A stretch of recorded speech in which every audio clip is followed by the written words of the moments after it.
Welcome to the exploration of consciousness.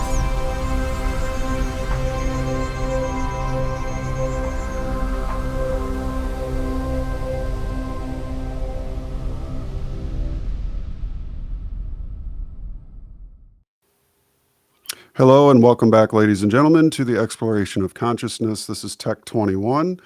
My guest today is Beth Martens, author of The Journey, a Map of Archetypes to Find Lost Purpose in a Sea of Meaninglessness. Beth, how are you today? Oh, I think you might be. There you go. Yeah. Really happy to be here. I just didn't want to talk over your intro. And You got it. yeah. Great to be here. Great to have met you in Acapulco. And thanks for recommending my book. Totally Yeah, appreciate absolutely. Quick background: for archetype, purpose, and business coach, author, coach, trainer, and founder of the House of Free Will in the private domain, Beth Martens. Her calling is a life or death thing.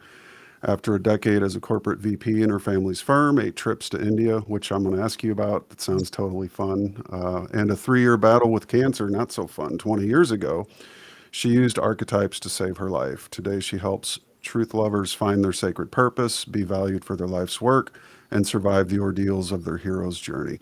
As a recovering feminist, she helps strong men and women to survive their missions and hosts the King's Hero Journey podcast to highlight important leaders, entrepreneurs, movement makers, law experts, and purveyors of truth. And I've been happy to be on your podcast a couple of times. So you can visit her at bethmartens.com and to do a free King Hero Archetype quiz where you can learn where you are on the path of purpose. You can find her book, Journey, a Map of Archetypes to Find Lost Purpose in a Sea of Meaninglessness, available at bethmartens.com. Apply to become a member in the House of Free Will Ministry at freewillministry.live. And we'll put the links below for everyone here so you can find those things rather easily. We'll run your actual website, main site here, where you can, I'm sure, find links to Free Will Ministry as well. So with that, welcome again to the exploration of consciousness. We did get to spend a week in Acapulco together with a group of awesome people. Yerasimos, oh my God, I'm losing it. Help me here. We had so many great Andrew. minds together in one place, eh? Yeah, Andrew Kaufman and Steve Hmm. Falconer and Mike Wilkerson and all our buddies, Erasmus. Joel wasn't there, but Right. super Ian good. Smith, or just a whole lot of Yeah, neat characters yeah. from many different backgrounds in one place. So, how about we start with that? Talk a little bit about that. What were some of your major takeaways from the event? Let's see. Good question. I loved your workshop, your talk. It was your talk, actually, not your workshop. And I made myself pretty busy. I had 2 workshops and a talk myself, so it was a little bit less taking in. I saw more after the fact, actually. I really enjoyed the connection. I enjoyed that people were so authentic and not all necessarily like sometimes at events, speakers are all like, oh, feeling like they need to position themselves or act superior or all of those kind of things. But it was Have their own green room, right? yeah, exactly. I've been accused of those kind of things too. But yeah, my joy in those events is the connection, is the face to face, the getting hugs from people, getting direct feedback. When I gave my talk, I didn't know if anybody was going to get it, actually. And I don't mind speaking to a very narrow audience, right to those people who could get it. And I was super happy and a little bit surprised that they really did get it. And so yeah, that was super fun for me. I really liked Yeah, it. Yeah. yeah, definitely.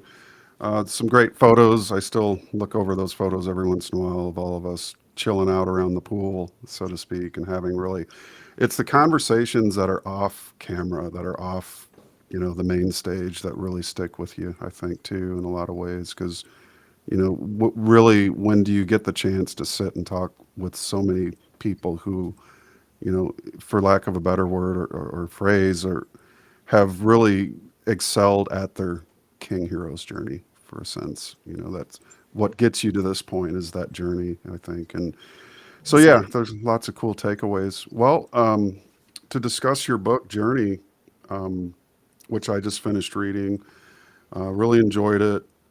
Wanted to ask you a question off the flip, just to kind of differentiate between, say, the work of a Carl Jung and your work. Jung listed 12 major archetypes, I think, as his model for the archetypes, and you have eight. So I just wanted to ask to begin, how is it that you came to these eight versus, say, a 12 model like Jung? right. So I am. I mean, I've been a very good student, but for the most part, especially with esoteric arts like this, the study is always here first inside myself. And I don't like just going out and reading some work and then considering it and trying to integrate it into my thinking and then go looking for it and finding it. I work the other way around. I find stuff inside myself first, and then I'll look and see, is it a match with what other people have been saying, such as Carl Jung. Of course, you can, I do give him credit in my book. And I don't know if he discovered archetypes or just made the idea popular. Probably the latter is more accurate. Archetypes exist whether you name them as such or not. They don't depend on anybody conceiving of them. They're not an idea in my mind. Um, in general, Jungians tend not to like my work. I was surprised a few times. I would be invited to go and give talks at Jungian, groups or circles, and you could see them just like they glaze over. They're not really. What I discovered is that there can be more of an academic study and less of a practical, really getting in. And the funny part is that Jung was a get in kind of guy, right? He would go right in the trenches. He wasn't the lab coat, white coat guy just sitting on the sides. He was involved very much in his own inner psyche and the exploration of that. So when my father passed away in 2015, it was a very traumatic event, like the loss of any parent. Anybody who's had that happen knows that. And one of the ways that the healing process looked was receiving an archetype at the time. Now, I won't go into the whole evolution of it because it was fairly complex, but this larger archetype um, caught my attention in more than just an idea way. It was visceral. I was having visions. I was having experiences as I went through the healing process of losing my dad. And then I was able to start breaking it down and seeing, okay, what is this bigger archetype? Now I'll just say what it was. I thought it was a mermaid, and there's still some of that in there. That was my interim. So if you go back in my work, you'll probably find some mermaid stuff going on. And it's still the case because I had attracted a lot of women to work with. At the time, I was working with mostly only women exclusively, and they were all incredibly gifted, and they were also all incredibly traumatized. So I started to see this coincidence, so to speak, between these two events and saw how, this is how I put it together, that when we have to go through, that's debatable, have to go through, or when we do go through, maybe we're victimized, maybe there are certain choices that brought about the traumas in our life, or maybe it's literally at birth. And some people could argue that there's a choice in that you chose certain kinds of births, but that the trauma literally comes with gifts, but it does hinge on the healing from the traumas. So those gifts showed up. I would see them just like they were incredibly gifted healers and seers and maybe mediums. And that's a whole realm for discussion on that topic alone. And so in helping them in testing out these archetypes that had come to me, because it was my experience and it was true for me. But then I started to really use it in the real world with students, with clients. I ran courses on the archetypes. There were 8 of them. I couldn't argue with there weren't more, there weren't less. It was the 8. And then in 2017, and I was able to actually find a lot of people could resonate with the experience, and they were going like, how do you know me? How do you understand where I'm coming from? How do you know what I'm going through? Like you're listening in my head or something. But that's the nature of archetypes, that they do have that collective nature. they are incredibly consistent from culture to culture. Doesn't matter where people come from. And so I was able to have success in helping people using this system of what at the time was archetype soup. And then it wasn't until 2017, after my mom passed away, not long after my dad, and I tuned into the hero's journey in a more visceral way, less academic, that I'd studied about it in my anthropology degree. And I wondered to myself, I also had, it was, I believe it was Carol Pearson. Darn, I'm looking for her book right now on my shelf. And she wrote a book on the archetypes of the hero's journey. And after I went through her book, I went, I wonder if my archetypes are a hero's journey. And so I sat down in less than 10 minutes. There it was. There was a meaningful sequence, not just a soup of random energies coming together, but this methodical step-by-step process that was already there. It was kind of like a sculpture in the wood. I just hadn't seen it yet. And so that was the new level of working with those archetypes and finding that inside myself. And proving again inside myself and then with other people that it was a bona fide thing. And to this day, it's incredibly consistent. So one other divergence from Jung that I have is that I don't consider archetypes to be a living entity, something separate from yourself. That to me, they are like a blueprint that you shine, that are inert. They could even call them the masculine archetype because they're like a container for life energy. And when you shine your life energy through the archetype, it expresses in very specific and even predictable and scripted ways. So that might have been a little bit different. When I was originally visited by mermaids, I do consider that in fact it was an entity because of the deep grief and the pain that I was in, and just asking anybody, everybody, like not into the ethers, I should say, not people, just like how to make sense of my experience. And we have the gift of being able to take anything that's negative, or I know you have a lot to say about evil, whatever that is, and we can flip it just the same way controllers can flip the truth on us and invert it. We can also take that inversion and make it something expressing truth and beauty. So those are the main points. Yeah, excellent. I'd like to unpack that a little more. The mermaid is very interesting to me. You could say that for a lot of people, like there's different definitions of archetype, obviously, from a Joseph Campbell versus Jungian versus Carolyn Myss, maybe, and even your perspective. But what they all seem to have in common is that they're, as you said, you can project through them that light, that original light, and that would be right in line with what I would say is like the Akashic record or the inert gases. Walter actually calls the Akashic record the inert gases, and that those gases are like the lens on the projector. But you can change this lens, and each is its own personification or archetypal expressive modality. But the mermaid is an interesting thing because it seems, now whether it's a corporeal matter or not is debatable. Some people might take one side of the fence or the other. But for you, was it more of a mentalism? Was it like an archetype all its own, the mermaid, or was it, explain that a little more because that's interesting. Yeah, so I consider any figure, whether it's in mythology or even in history, to be made of like a composite of archetypes. Archetypes don't exist in a vacuum. They don't come one at a time. There's huge benefit in breaking them out and treating them one at a time because you gain great clarity and precision in the process.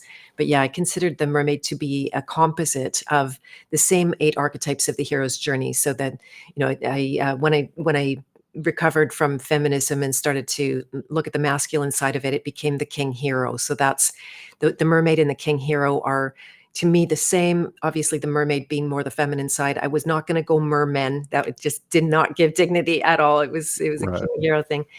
And so, yeah, it is the composite of all of those archetypes, one that comes forward really strong with the mermaid is the nurturer, actually, because they have that strong will to help others, which in fact comes from being traumatized. That's, to me, when that nurturer side of the mermaid gets born, when you yourself are in great need, in damaged, in pain, and that's when your nurture comes up, especially in the vacuum of there being proper care for you in those circumstances, which ideally there should be, but often there isn't. And then so your nurture comes up in response to try to take care of yourself. But often what ends up happening with that is that it gets projected out. And you told an amazing story. I have repeated this story so many times on my podcast when you talked about showing up to the fire where the little girl was trying to console the father. Hmm. I also had, and that's a sign of, that what can be an inversion. He should be looking after her. It's not a knock against him at all. I always make sure to say that. But how she just like rose up and tried to look after her father, who was so distraught from all of the losses, saying, "That's okay, Daddy. You saved my tricycle." Right. Hmm. And I also had an experience recently with just a really quick aside about how often I think that nurture gets enacted, or it comes to, we're called to bring life to it in birth itself, because so many births are traumatic. And not too long ago, I had a little bit of people could call it regression, or just really going back into the memory, maybe the imagination of my own birth, and seeing how with my mom's birthing of me, it was a twilight birth where she was drugged to the nines. I asked her, "How did my birth go?" She said, "Who knew?" She didn't remember 1 second of it. And so I was registering myself as an infant coming through this world, and having the experience, in saying it in a really dramatic way, that my mom was dying. And that is the nature of the drugs. It depresses all your vitals. Hmm. And if they gave you too much of it, you would die of that. And so that's again when that nurturer comes up. So it's a big part of the mermaid. They really want to help, but in case, or in the case that they haven't healed enough so that they've got that excess actual to give in the nurturer, then it can go really sideways. And it can be, where you find healers that really will muck with you and project on you and get entangled with you and not have good boundaries in that. And so I was able to see, and I was also able to see that direct correlation between the level of the healing and then the level of the gift expressing in a truly benevolent way. So there's also the child is very much part of that Mer archetype. This is the sea, by the way. This is the realm uh, of the water, of the emotions, the not these people that embodied it had the desire to travel in the unconscious and to find out things about themselves that they didn't know. And for the most part, the vast majority of people do not want to do that, right? They fear the unconscious. They don't know they're fearing the unconscious. They avoid it like the plague. There's all kinds of ways to bypass just seeing what's here right now. There literally isn't a day that goes by that I don't see something I hadn't seen about myself. It is somewhat of it. Maybe it's bottomless. I don't know. It certainly has been for the last 20 years that I've been working on this project. And so you got the child. You also have very much a rebel, like that Mer energy, not willing to just go along to get along. They can stand up and say no. We saw a lot of that in the last 4 years of the pandemic. Hmm. There's also the warrior archetype, which gives them that fortitude to just run into the storm and have, take what comes and be strong and disciplined in their process. That is what births that nurturing energy. Once you have good, good enough boundaries, you never really finish as you progress through the archetypes. It's more of a enough situation. So you release enough of the shadow and it moves you forward into the lover archetype, the second half of the journey, which is where you become in much more direct consultation with, how do we say it, the divine. I know Mark Archer doesn't like the word God anymore, or the life force, or however we want to call that. I always get stuck on it now. And it's a very beautiful time that a lot of people in the truth movement end up with a lover archetype when they do my quiz, like really consistent. I would say probably half of all of the assessments come up lover. And Interesting. yeah, because they love the truth. They love the truth more than they want to hold on to their fears. Again, they're willing to not speak out necessarily, but to express and to be seen. Although that can be a tricky shadow for them. They get stuck in perfectionism and being obsessive and compulsive about the truth. We saw so many people, right? They're down the rabbit hole and they never came back. They're just still, right, trying to It's an endless ordeal if you're not careful, It can be, exactly. Yep. So you have to pull yourself up out of that level of unconscious. It moves you forward into the hedonist archetype. To me, this is a really meant to be thing, very appropriate, of course, for the mer that is always depicted in a luxurious pose of some kind, and just sunning herself on the rock and inheriting the gifts that God gives in the earth that we live in. To me, that's very, very meant to be. All the pitfalls of chasing pleasure and emptiness that can drive that, and overcoming that moves you forward into the king archetype. That's where I actually found myself when I discovered the sequence. I was there on the precipice of the king, and getting myself out of the comfort zone. The king is a whole new level. You are very aware of it. It's taking responsibility for a much bigger kingdom and community, starting to be more one to many in giving of your gifts and serving. If you overcome the perils of power, then you become that servant. And it is a very beautiful role where you have access to a great deal of inner knowledge and reflection, because you're always getting feedback from people. And that moves you forward into the final stage of the hero's journey, as I conceive of it, the alchemist. And this is a time for very deep healing, bringing together into wholeness what is experienced as fractures and pieces of ourselves that get broken through our traumas and tribulations.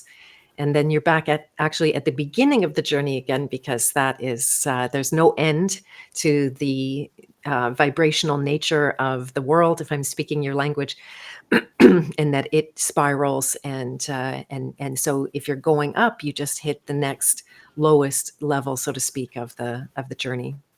So yeah, Right. that's the whole one. That's wonderfully stated. So many good points. One in particular that I think a lot of people have trouble with is seeing the synonymous nature of how these archetypes aren't just standalone blueprints, that they cross into one another. They sometimes blend, sometimes not to a good degree either. But, like you said, the mermaid enjoys the sun on the rocks, but she also experiences violent storms and hurricanes. So to each archetype, there's, sort of a positive and a negative connotation, which is important. But how they overlap and influence one another, which is really good that you covered in your book, which I found excellent, because no one thing explains any of the rest of everything.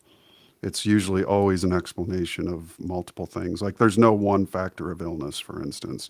It's probably a collection of different things that cause an illness, for instance. But so when you had talked about how you found the archetypes and came into it, and in particular your cancer, how did you come to with the cancer diagnosis, and just a little more on that, come to discover your journey as far as the archetypes coming into your life? And because this is very interesting to me, it's sort of, at the time, if somebody would have said to you, Beth, you're gonna figure out 8 archetypes that are predominantly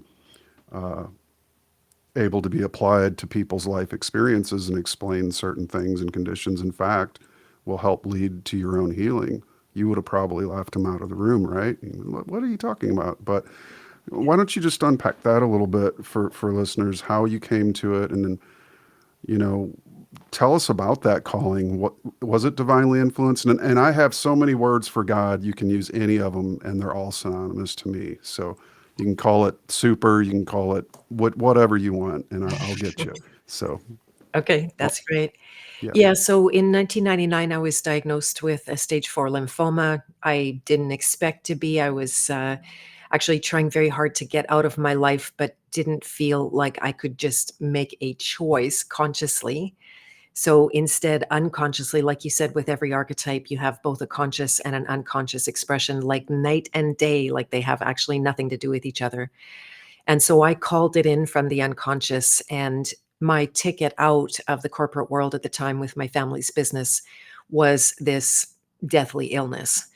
And it did allow me to walk away. And I don't recommend my methods. I actually like to use my story as a cautionary tale to show people that you can choose much sooner. So this was a massive error for me to let things get so incredibly out of hand that it became a full knock 'em down, lay down for 3 years, fight for my life, don't know if I'm going to live or die kind of a situation.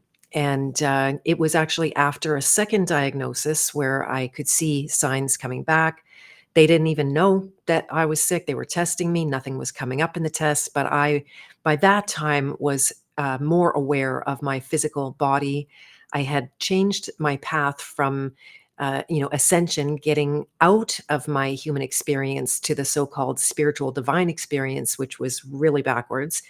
And it allowed me to feel good and feel happy and high, but it left my body in the dust. And so that reversal was the exact remedy over time.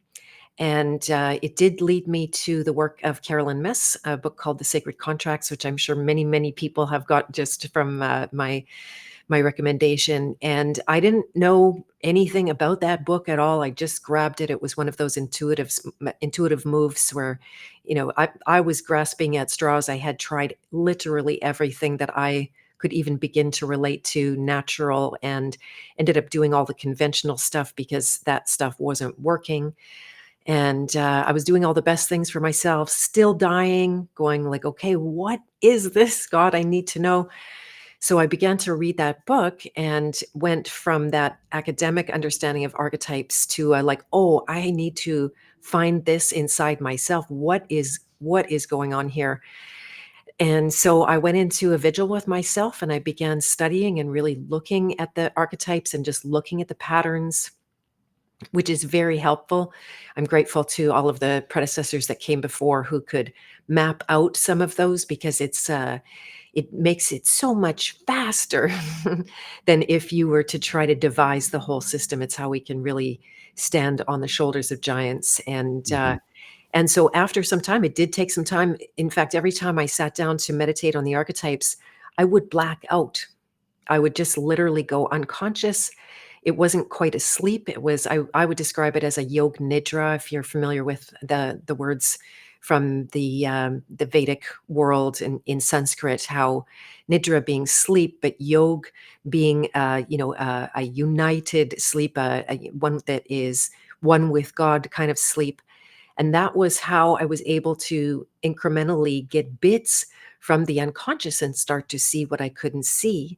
And then all of a sudden, one archetype in particular came through in Technicolor.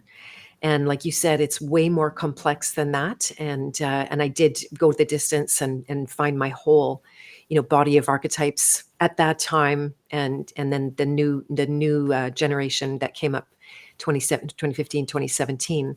But what I was able to do was pinpoint, and that's the beauty. If you only find one archetype, even though it's not the truth of it, that it is part of a much greater complex composite, then you can identify a place where you are draining life energy. And that's what happened for me. It was the rebel archetype that was so out of alignment and twisted over a lifetime of having been, like smashed as a rebel because I was out there just like fighting and doing all the wrong things and being backwards according to all Mhm. my family. And I spent a night in jail and had some bad experiences around that. So I had early on decided, okay, that's it. I'm not going to be that rebel anymore. That's trouble. Get away. And getting sick was the result of trying to push away that archetype inside myself.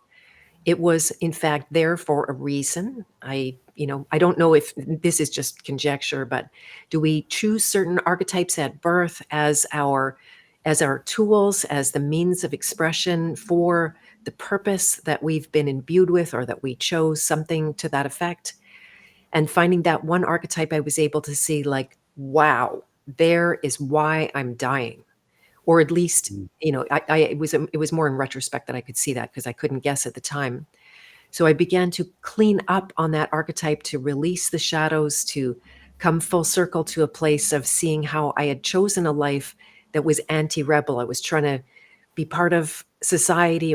Trying to be normal. I was trying to So be conformist would be sort of an opposite of, conforming. yeah, yeah. I was trying to conform. I was trying to look good. I was playing this Mhm. part in a world. I was a complete fish out of water. That's back to the mermaid, where it was A just like, living expectation, right? Of right. what the rest of the world expected of you, right? Yeah. Exactly, trying to embody that with persona and clothes Mhm. and skills. There were some parts of it were authentic. I really love my Mhm. family. I actually love the world of communication and marketing at the time. It was fun for me. Business was fun because I was born and raised in that world.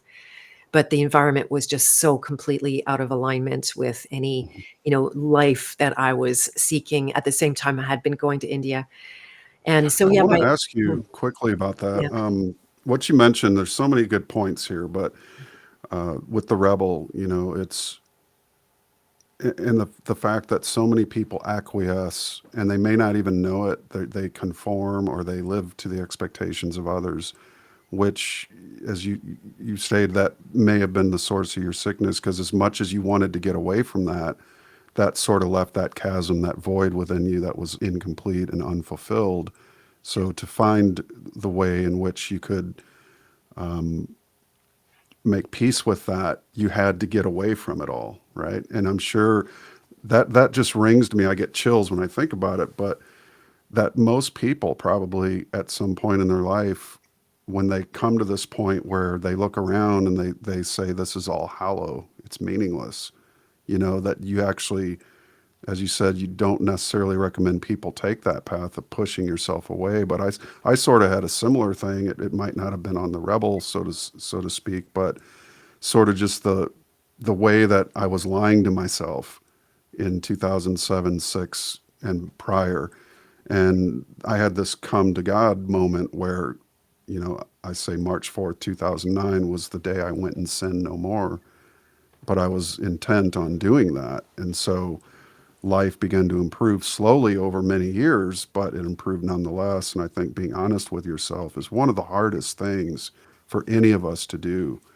So I know that, just as an aside, what is your advice for people, your best advice for how they can just be brutally honest with themselves? And then I want to hear a little bit about India, because this is so, I've always been fascinated by it. I studied Eastern mysticism, Eastern religious texts, and comparative religious studies of the East, and how that impacted your life, and may have either put more of a shadow over what you were here to do and just prolong the journey, or did it help? Or, but yeah, just on the advice part, what do you say to people for becoming, how to face yourself with the naked truth? I mean, what is the best path?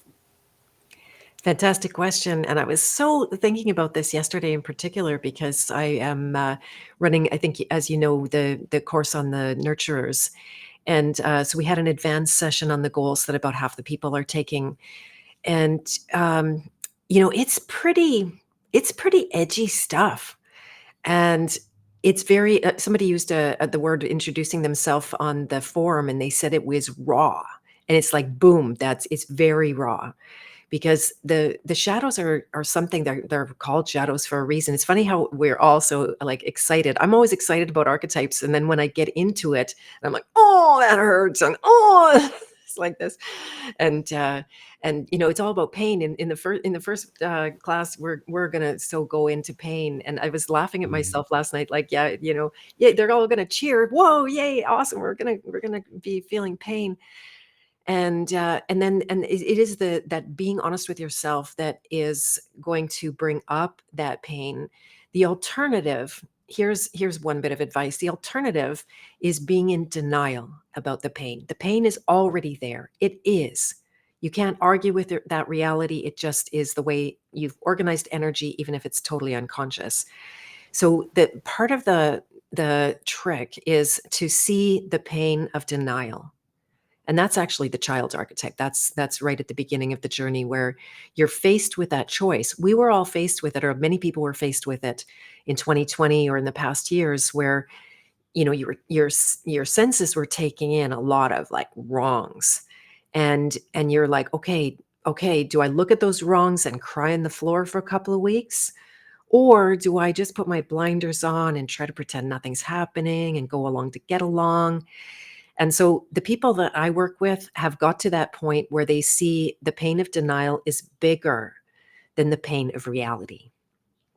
And another really big part of that can motivate you to be honest with yourself is to want freedom more than you want to be comfortable, or you want to feel safe, or you want to feel in control. This is I have to unpack that too because it's complex. But there's so many things that we want more than freedom.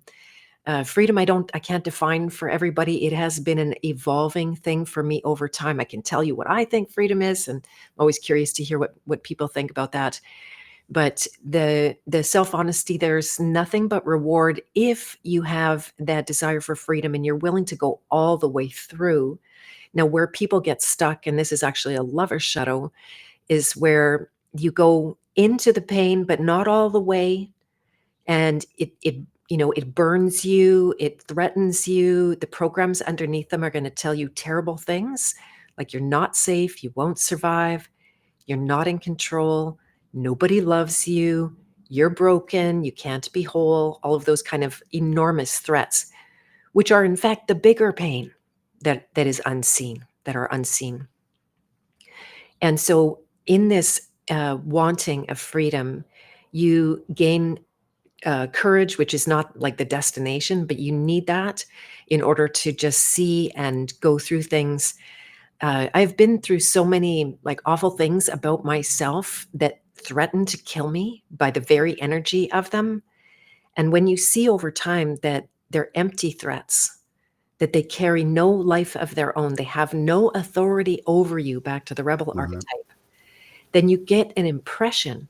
And when you're free on the other side of every pain, then that becomes more um, uh, important. It like starts to again make an impression that you get imbued with this, and freedom actually starts to, instead of having to have this discipline about being honest with yourself, freedom starts to pull you forward in the journey. And it can be sometimes creating circumstances where you're going to see that pain that might have been old from back in your life. And then you're going to get like a boom experience in your present time that is going to remind you of that or bring it up, bring it to awareness. It is a little bit like a boil. It's a gross example, but you can't heal a boil that's under the surface. It has to come, has to ripen, and then you can deal with it like, oh, that's what it is. Hmm. Yeah, do I want to hold on to that, or would I rather be free? And so all of those things, and also knowing, here's another huge gift of being honest with yourself, is that people around you will be more honest with themselves. And so that's kind of a modus operandi for me, that I say a lot about myself. I talk about a lot of personal things. If you ask a question, chances are I'm going to answer and not hold back, because that's what allows people to come into my world. And these are people that, like several of the people in the course, I don't even know them. I've never met them before. They're just hearing me talk about my inner experience. And then the risk that they take in being honest with themselves and going right in and doing the work. Honestly, I was jumping up and down for joy at that bravery that they were showing. And it is partly, it's partly their readiness, their ripeness, that they don't want to suffer anymore like they have been. They see the patterns that just go on and on and on. And even if you see the pattern and you want to break the pattern and you have the intention, it's not sometimes until you really deprogram the pattern that you can have that breakthrough. And that's Mhm. how I was able to solve my own problems. So yeah, I do highly recommend. And I was imagining, the last thing I'll say, I was imagining too that we lived in a world where being honest with yourself and others was just no big deal, right? That we were more rewarded for our authenticity than we were punished for that. Mhm. It creates connection and it engenders close relationships. So there's so many bonuses on the other side, and I just really envision a world like that. It's really like a path of authenticity, because you're being true to yourself. It's sort of the what kind of leader would you want to follow? You know, be the kind of leader that you would follow, right? And if you're honest, and as Leo Russell would say, there's no task beneath the thoroughbred. So if you're honest with those who are your followers, let's say, or clients, they're going to have a certain rapport and a certain trust that is natural, and they'd want to follow along with someone who's leading by an example, for instance, versus someone who's more concerned with how they look to their audience, or how they're, what I'm going to say, versus just being honest and authentic and having a genuine discussion. I think you're connecting at a very soul level at that point. And so Yeah. your clientele, everybody benefits by your honesty of your own experience, and I think that's what makes the greatest teachers too, is someone's not just telling you this is what you do, but they're saying, hey, I've been through this, it's my own experience, yours might be different, but here's what helped me along the path, here's what I've discovered, here's what I'll share. And they might even go on to say, I was so inspired by what you did, I took your 10 favorite things and made 20 more, and now that's helped 20,000 more people. So it's sort of this individual path, but yet we share as groups, we share as audiences, and have followers. There's really no followers in my mind. There's just leaders who don't know they're leaders, right? Or what's the old saying in kung fu, there's no students, there's only masters in training.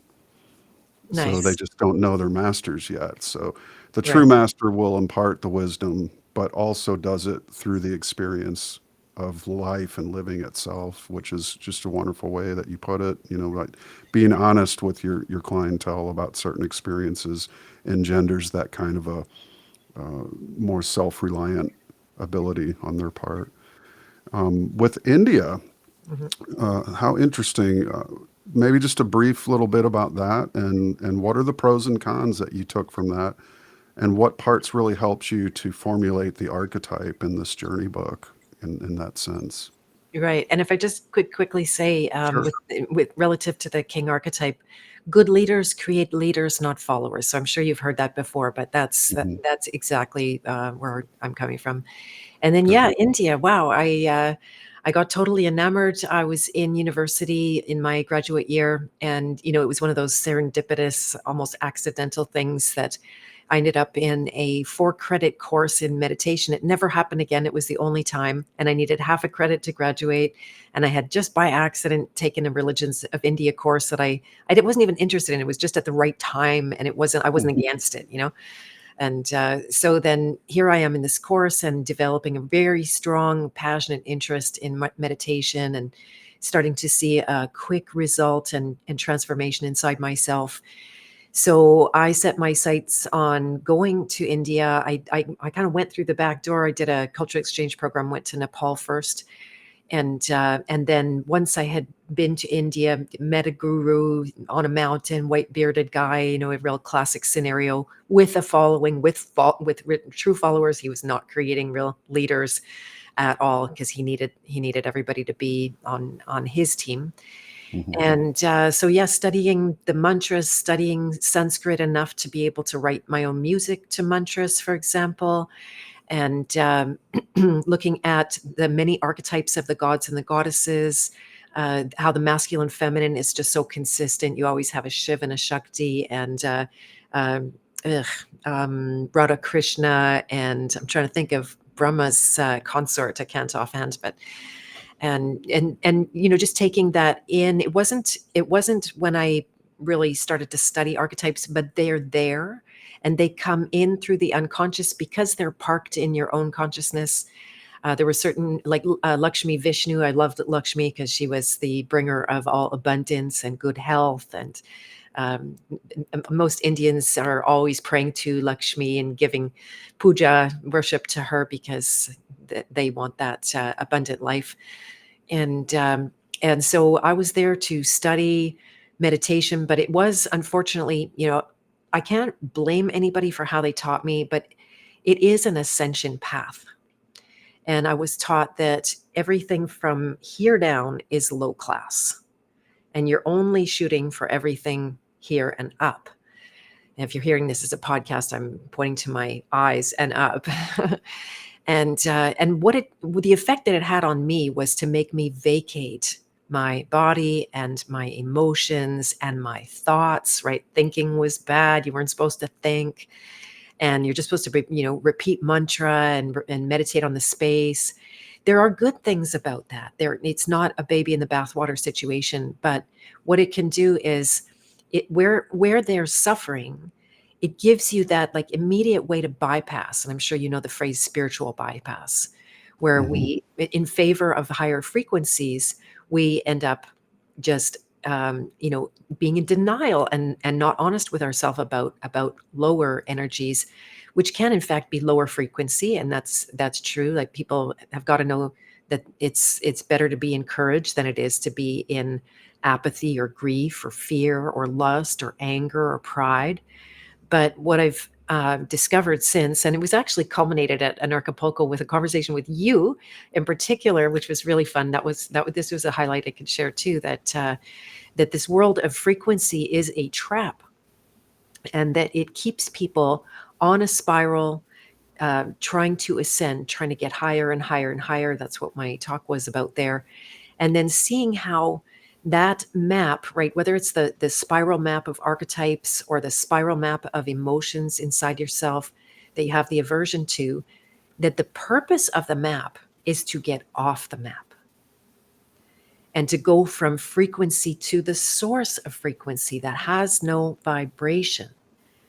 And it can be known and experienced, but it is not what we're taught to chase. So in all of this chasing, the result after my 8 trips to that country was to find a great big lump, tumor in my clavicle. Mm. And it was the beginning of the end, showing me that the way I had used all of that didn't suit me. Again, not baby in the bathwater. I still love some of the Patanjali Yoga Sutras, for example, talking about doing little, producing lots. That's a very good alchemist approach to doing work. And so, there's still lots of bits. I'll still sing my mantras. I recorded them. They're on CDs. There was a time where I thought, oh, maybe they're satanic or something, because like the whole Christian world is trying to Right. brand them that way. I did see how mantras are a path to numb out. And I was for a short time part of a whole kirtan community that they chant, and it's that whole bhakti yoga kind of tradition where you're just take to the streets and you're not using your mind, which is it turns out your mind is really important. You can't leave it in the dust. And so if you just chant to numb out, then you're in apathy. You're in the lowest place. I actually had a roommate die chanting her brains out, and her community told Mm. her, just keep chanting, keep chanting, keep chanting. And next thing you know, she's done. She was totally out of there. Yeah, so it's again a cautionary tale with how you end up using that. Do you use all of that knowledge and technique to go into your experience so you can see what's not healed, so you can redeem, so you can find redemption, you can repent. That's one of the Christian philosophies that I actually really like, because the idea of repentance is, yeah, I've been on a wrong path. Let's call a spade here. That was a mistake. People would try to spiritualize my getting sick, how it was so meant to be, because so I could come and teach these principles. And I was like, no, that was just a big fat mistake. And I'm making good on it now. I'm transforming it by helping others not make that mistake. But at the end of the day, then that's, again, that level of self honesty that's available. So yeah, it was. I was addicted to going and sitting in front of that guru. Why? Because he vibrated a very high frequency, and it became a lure, and everybody wanted to be around him. And it wasn't good just to be in the room. You wanted to be right beside him. And it wasn't good enough to be in front of him every day teaching. You wanted to be there at night behind closed doors, where, as it turned out, he was being a sexual abuser and taking advantage of all the women in the community, including 2 children, which Wow. we which I didn't find out about until after my diagnosis, which really gave me a lot of freedom at that time to cut the guru strings and just go forward with my own knowledge and my own studies, and not have to bow down to that guy anymore. Hmm. Fascinating. It's interesting because you touch on so many things there, but one being escapism. Now, we all have a healthy escapism. Lori and I love to sit and watch a movie every once in a while. We did yesterday.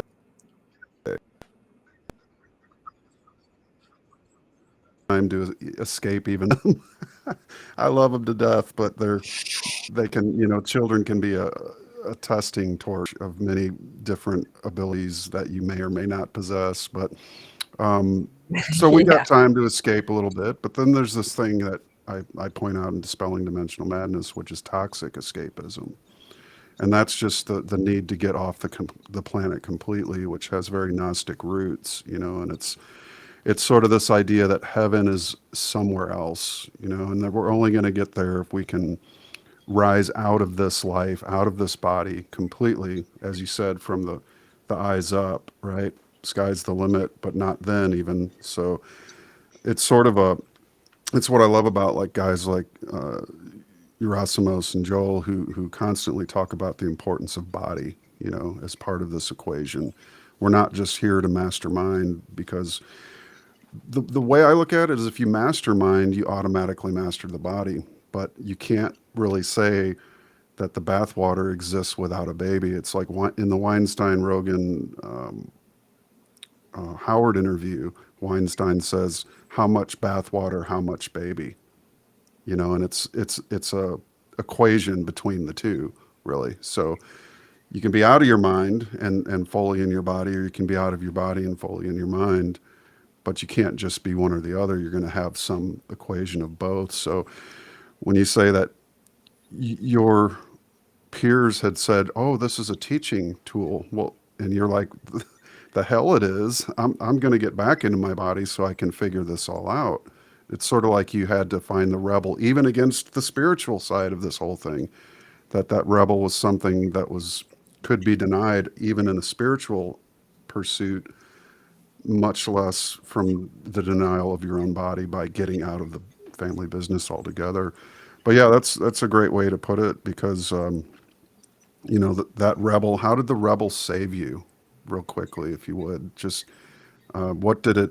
How did it propel you? And then I've got one question about the experience of what I call the creator school, which is when you're in that sleep state, but you're awake and working with that divine. Because I think that's going to be a super interesting thing to hear, a little more about. But yeah, on the rebel. Yeah. And just to reflect and just completely emphasize your point about toxic escapism and how we are trained. I actually loved your documentary on that, and the whole sci-fi fantasy world, how it created this whole idea that we're, you know, that there's somewhere better to go on. My mom was a huge sci-fi fantasy uh, person, and she died thinking she was going on an adventure, and that could be. And we were all happy for her that she had that kind of courageous outlook. But Mhm. yeah, it's the path is in that if there's a path of enlightenment, it's in, not out. And then so the rebel, how did it save me? Was really by seeing the patterns. I am a professional pattern hunter. It is a way to make sense out of what seems like chaos. It can look like chaos. It can feel like chaos. This is actually something that India taught me, that looks like chaos. You arrive in New Delhi. There's people that I met traveling, and they would get off the plane in New Delhi, and then they would get on the plane and go home after they hit the airport. Like the airport alone, you got just like so much chaos and so much Wow. craziness going on. And but what I always noticed from going back and forth, it was always culture shock coming back, because while it looks more orderly here, or it doesn't look as orderly these days. I have to say that it's looking more like India every day in a lot of different ways. But I could see how that chaos on the outside. I'll just make this quick point that before I talk about the rebel, it was underlined by actually a very even energy in reality, even though it's crazy to the senses. But somehow there's this steadiness, this quietness, this uh, you know compared to the North American, what can be very chaotic at the mental level, where we're all trying to hold appearances together. We look less chaotic, but we feel more chaotic inside ourselves. And so I found the rebel chaos, and I was able to sort it out by looking at the patterns, right? Some of the shadows of that rebel archetype I found inside myself was all my life uh, trying to create excitement out of boredom. That's one of the shadows of the archetype, that they get bored. And especially when there's work to do and there's a project, and maybe they started something out of, taking a healthy risk and the excitement of that, and then when the work sets in, the boredom sets in, and you just want to like cut bait and start a new exciting project, or pretend you didn't even do that and not follow through, which is more the warrior that's on the heels of the rebel. And so sometimes fighting instead of working. This was a little bit of a battle between my dad and I, even though I was there in as a vice president in a very responsible role and showing up to a lot of it, but always trying to rebel out of it, and hating the corporate world, but being in the corporate world. That was a big shadow to be out of alignment with myself with. And so it's really just, it's the simplest thing ever. I train coaches as well, and archetype reading, it is not a mystical thing. It is pattern recognition. It's just seeing what are the patterns and how do they show up? How do they express in your life? Could be a lot of different kinds of expressions of the same thing. And what I used to do as a teenager to rebel, like stealing a car and going to jail and being involved with all the wrong people, it still shows up in my day-to-day life. But not in that extreme, and I don't pay a huge price for it, because it's something I'm a lot more aware of than I have been. But it's still the exact same energy, and it's exact same shadow. So you can get more refined as you go along. But in that time, I was able to see, in particular for me, was that I had told that rebel to get away. You're bad news. I treated it like something outside of myself, and that's the shadows inevitably feel like the entity separate from you. They can feel like your enemy, and that's what I called it. You're my enemy. You get me in trouble, you're over. We're breaking up, and that's it. And so by turning it around and starting to see, some people talk about embracing their shadows. I don't really talk like that, because it's not a matter of balancing your shadows and your gifts. It's absolutely not the case. To me, there is a pure and a clean source to everything, and that we have the capacity to let all of that, what we're not aware of, go, so to speak, and become aware of, and choose at the level of very fine discrimination. What's me? What's not me? Could I let go of what's not me? Right? We get attached in all kinds of rebel personas. So I had tried not to be that rebel persona, or any archetype persona, by the way. And that's discovering how I had suppressed so intensely, with all my might, that archetype, trying to get away from it. As I unsuppressed it and I allowed myself to see the shadows, then that energy came back to me, right? Suppression is a very costly thing. We can do it, right? If someone hurts you, maybe physically or whatever, and you don't feel like you can express that pain, maybe you can't cry for one reason. Maybe somebody's telling you, don't cry, I'll give you something to cry about. We all learn to suppress and to choke down our feelings. Now, there's a younger age, your grandchildren, you're probably seeing, they don't suppress that much. And you might not Not be at all. not at all. And if you, especially if the adults in their life are not telling them to suppress, they have a greater chance at not storing all kinds of shadows like that. They're allowed to express. It comes through them. You can see, a little one. You can actually see them spiral through the emotions, like the map, incredibly, like with precision. It was insane. I used to watch my son's tantrums and how they would cycle through, and he'd get to finally a place of, he'd be like, doesn't care about anything, and then he'd be sad and crying, and then he'd want something, and then he would pardon me, then he would be afraid, and then he would want something, and then he would be mad and up in arms, and then he'd be in his pride, and then he'd be in courage, and then he'd bust his way through the whole cycle, and like a big reset restart, like nothing ever happened. It was just over. So we do have this natural propensity, and then so yeah, the seeing of the shadows, and then the releasing of them, the decision again that I want freedom.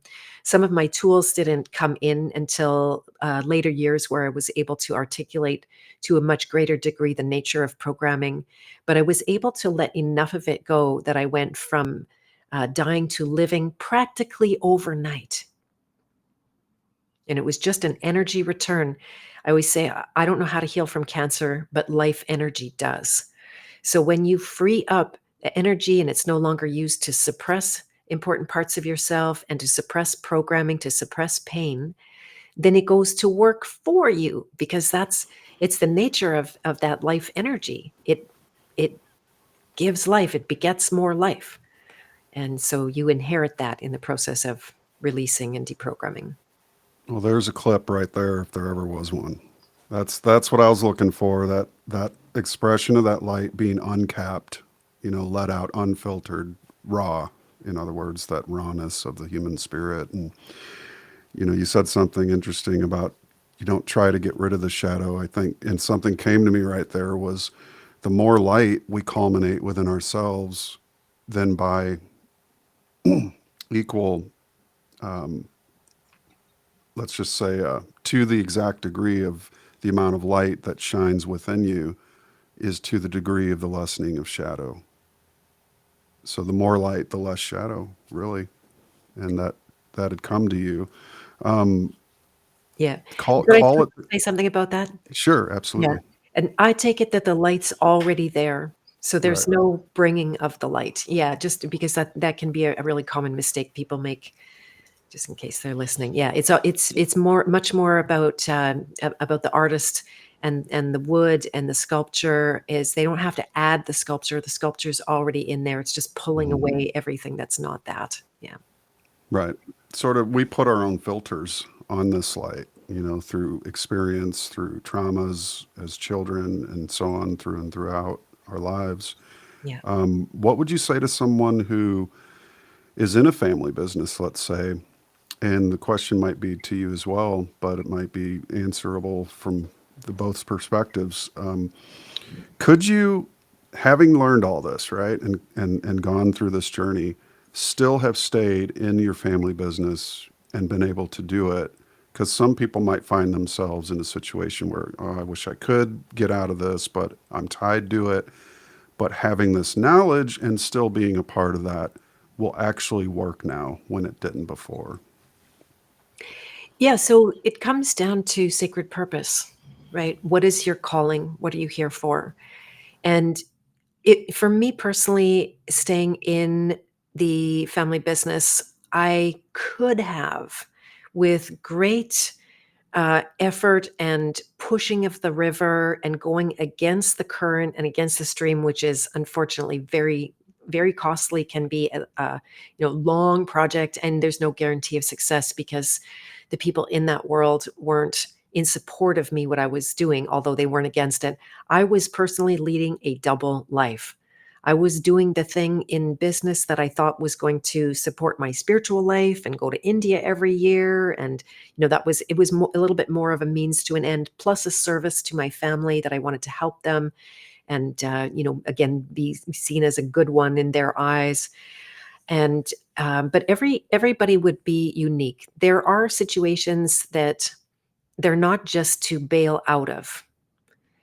And there are places and times where, you're there and there's no getting around that you're there at this time. You have contracted in some way, especially this is a different example of a family business, but say like in relationships where it's a child or a parent or someone, I never recommend bailing on those important relationships, but rather to find the purpose inside of it.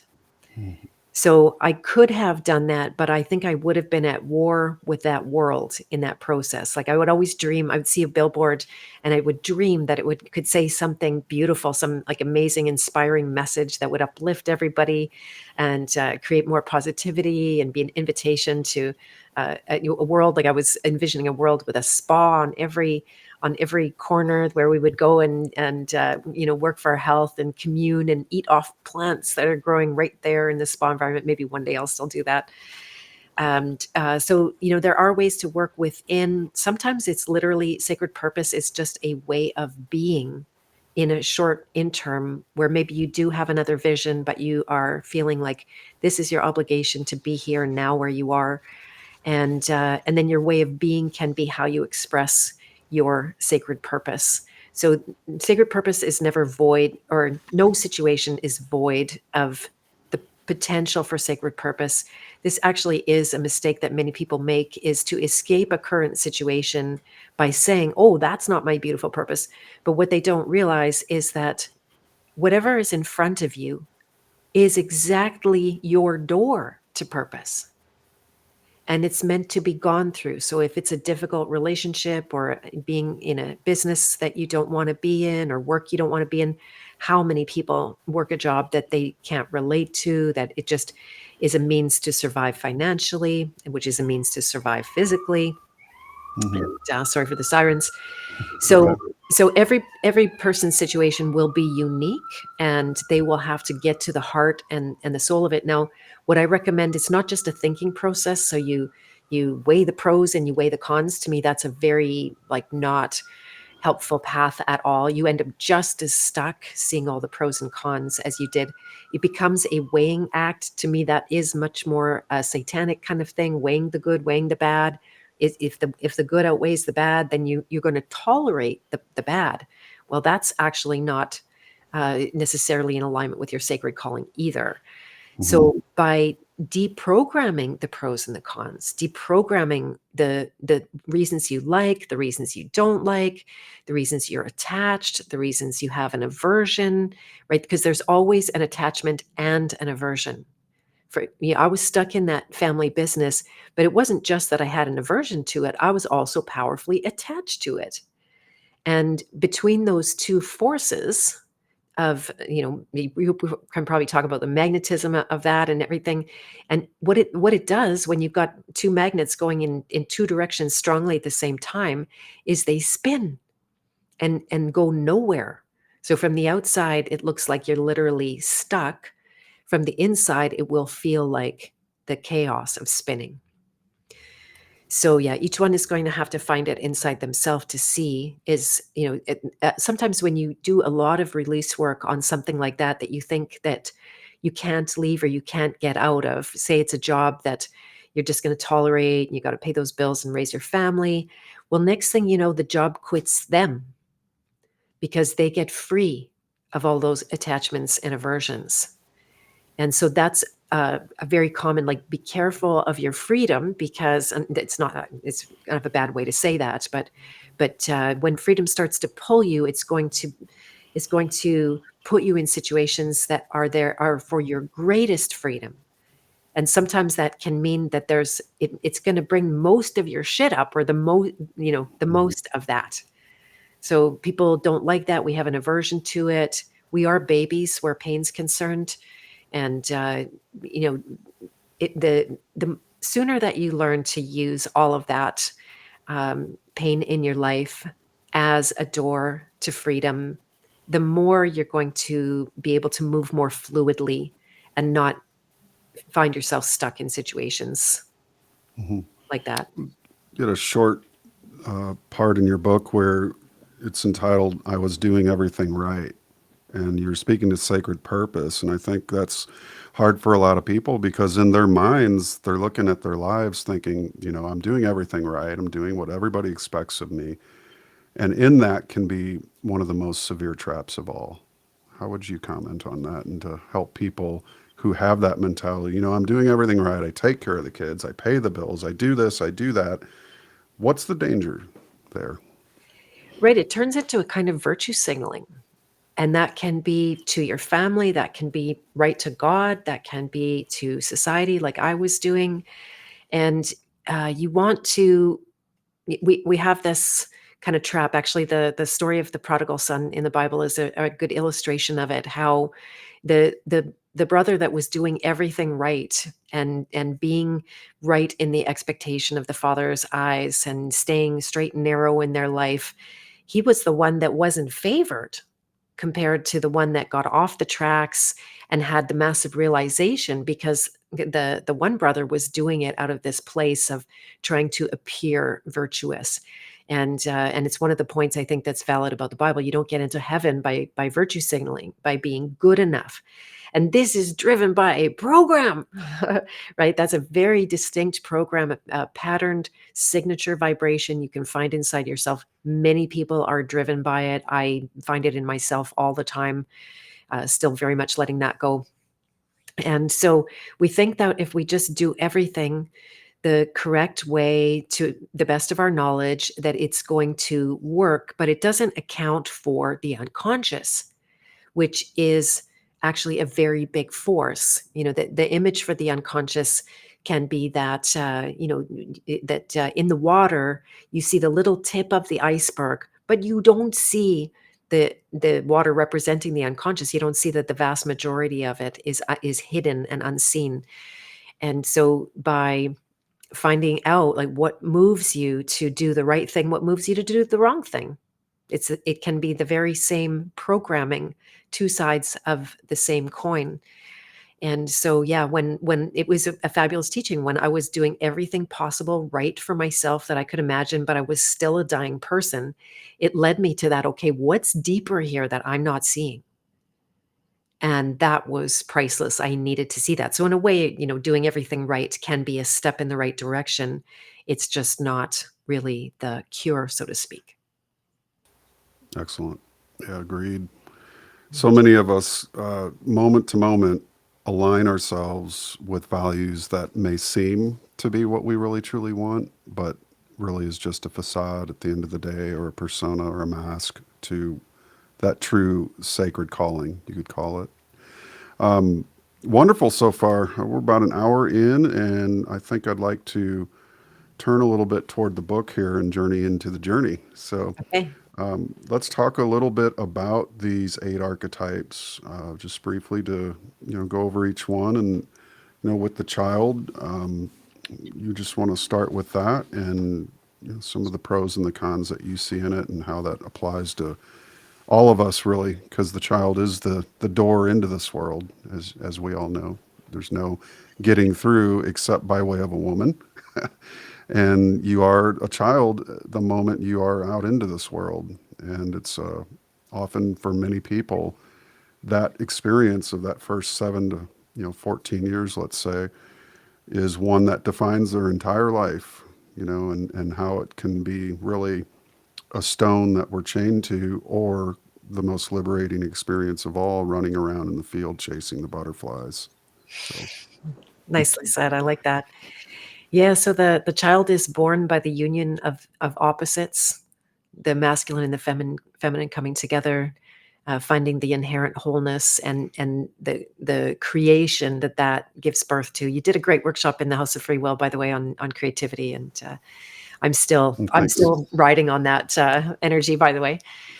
And so the child is born into that experience of where, like, the child's mind is not developed, so they can't reason and think their way through things. So the archetype has this quality where knowledge comes through a direct source.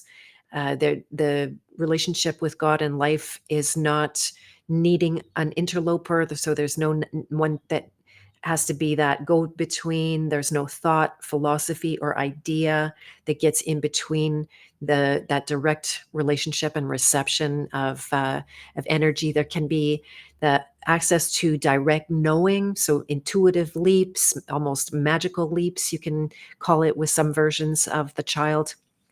And the sacred purpose is the whole point of the child. It is the calling. And it can be very overwhelming because the child might not be in that place of understanding the calling or even knowing anything about the calling, not even one detail, but feel the powerful vacuum that is there.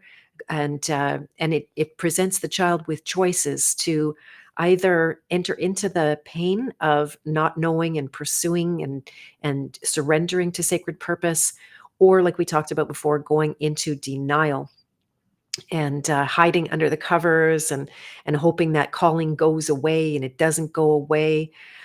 They get lost in the shadows of betrayal and abandonment. But more than even those shadows, they get lost in the fear of dying, because that vulnerability of the child never does leave us. It is a reality, an archetypal reality that we face. And so the child has to come up and out of that denial, feel the pain of betrayal. They actually have to be betrayed by their own illusions, by the denial, by the events in their life that bring awareness to that part of themselves. And it's the opportunity to either refuse the sacred calling, which is part of the sacred calling. That's part of the hero's journey, to refuse the call, or to say, okay, God, I'm coming. I don't know what it is. It's between you and I. Are we in this together? I say that a lot these days. And then that moves the child forward into the rebel archetype, because coming out of denial makes you mad, which is one of the primary emotions that can be a gift in some ways, but mostly a curse for that rebel archetype. It is a stage and a phase to go like, what are you doing to my neighborhood, my body, my world, my humanity? All of us had that awakening moment where we realized, oh wow, they're actually trying to kill us. This isn't excuse me, an accident or a mistake or oops kind of situation. And Right. so the rebel takes up arms, learns to stand up, finds their inner leader for whether it's a movement or a change that needs to happen. They have that ability to say no. They don't go along to get along. They're not afraid of disapproval of people, when the child would definitely have that much more tender fragility, where the rebel has a thick skin. And so if you try to take down a rebel, it can actually fuel them, make them stronger. And that's what our controllers didn't necessarily have factored in, or maybe they did when they caused a rebel uprising. Now, the shadows of the rebel we talked about already, but I'll just repeat how it's fighting without a cause, without having a real purpose. And purpose is actually the cure for every archetype. So sacred purpose doesn't end with the child by any stretch of the imagination. And if you find out what's your exact hill to die on and what's really important to you, and I always like to ask people to imagine on their deathbed that they did or didn't do something, and how would that feel? Would they regret not doing that because it's in them to be done? And so the rebel has to sort out, what is my exact fight? Not because there's a lot of fights and you can spend all day long fighting and losing your life and losing your happiness in the process. They do get stuck in toxic anger. They rail against the machine. It feels powerful because it's up on the higher end frequency of the scale of emotion, but it's also, in fact, the higher frequency emotions are the bigger drains of energy. It's more of a fake energy or pseudo energy that they can ride on, but only to a time, because they're going to get knocked back into apathy. They're going to lose their life, and then they don't care. That's a shadow of a rebel, that they don't care about people. You saw that a lot, where, oh, those stupid people, I don't care if they die, they deserve to die almost, messages that we might hear. And What do so, you think of the trap of people who are always fighting the government, right? I'm fighting the government, I'm fighting misinformation, I'm fighting COVID, I'm fighting this, I'm fighting that. Is there a danger in there that, as you just said, you sort of get comfortable in the fight, but really don't have a purpose? Because I see so many people, I'm fighting the New World Order, but yeah, but what are you doing with your own life? So what would you say to encourage people to make sure that they're aware that their sacred purpose isn't in the back seat, even though they feel like they may have one fighting the government and disinformation and everything like that? yeah, so one frame is to see how you're rebelling against your sacred purpose. You're saying you've got this power of no. No is a power, but it's not a generative creative power. And so if you're using your no power on your sacred calling, you're saying, literally saying no to God. I'm not doing it. You can't make me, because I don't want to do the work, because it's boring, because it's, something that isn't exciting necessarily, although there's nothing more exciting than sacred purpose in reality. It's just that it can be perceived like it's going to be, brick by brick, which is more the warrior coming up. And yeah, absolutely. So that rebel can get caught in that trap of just saying no and never learning to create and fight for the things that are going to be productive. So yeah, if you're just fighting everything all day long and creating nothing, you are going to burn out. That is not a sustainable path. It is driven by programming, and you're going to be left pretty empty. You might, the spiral can go both ways. It can send you back to the child, back into denial, back into refusing your calling. And so if they overcome and they become a rebel with a cause, and they learn to focus their energy in a much more productive way, that moves them forward into the warrior archetype, where they are tasked to build out for a longer haul, where the rebel is a little bit of a short-term reactionary no to the wrongs. Then the warrior's task, like, okay, well, what is it that I'm here to build? What is going to sustain, say, even the fight energy of the rebel? What kind of infrastructure is needed for the future, so that this could be a reliable structure, not just for myself? Now the warrior starts to consider championing for others. They gain their strength, they gain discipline, inner resilience. They go through some battles, they don't die. They face battles outside, they face battles inside, and it brings their courage up to be more of a producer, and to stand up for others as well. So then that moves them forward into the nurturer archetype, where they have the luxury of, I'll call it, caring more for others than they are just looking to solve their own problems. The warrior has slayed enough demons and dragons that they have bandwidth, and they can then serve in a role where they are helping others to overcome what they maybe have overcome. A very classic response from that warrior to the nurturer place, where it's like, okay, this is what I overcame. Now I'm going to turn around and help others. It's so natural. I see so many of my clients that right on the heels of healing, without me telling them, then they immediately want to give back. It's a natural response, I guess, to It just is. self-healing. Yeah.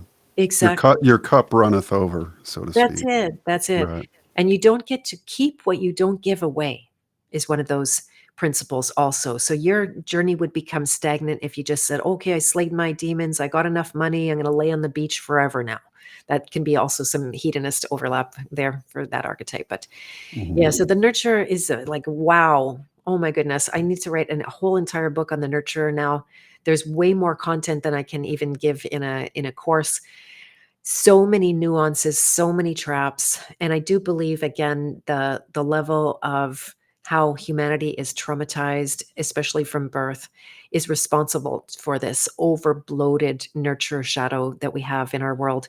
It's very rare to meet someone with truly good boundaries. Very rare. They are far and few between. So if you have friends and family with that, then you can count your blessings.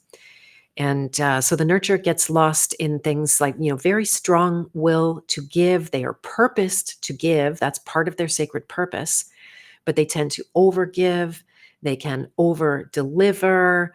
They can they feel like they have to give over for everything that they receive. So they work really, really hard and get a little bit, or maybe they don't get at all because they don't, make their needs known and aren't clear in their communication. Although needs are tricky, that's like a whole other nuanced shadow that the when the nurturers stand up and say like, I'm not feeling supported and I have needs, and that can be very much due to personas that get created in the nurturer shadow. The self-concept that we have as helpers can really get in the way of taking care of ourselves, for example, which is what the nurturer is tasked with. The big problem that the nurturer has to solve is the me or them kind of a thing in this first half of the journey. Should I take care of myself or should I take care of the other?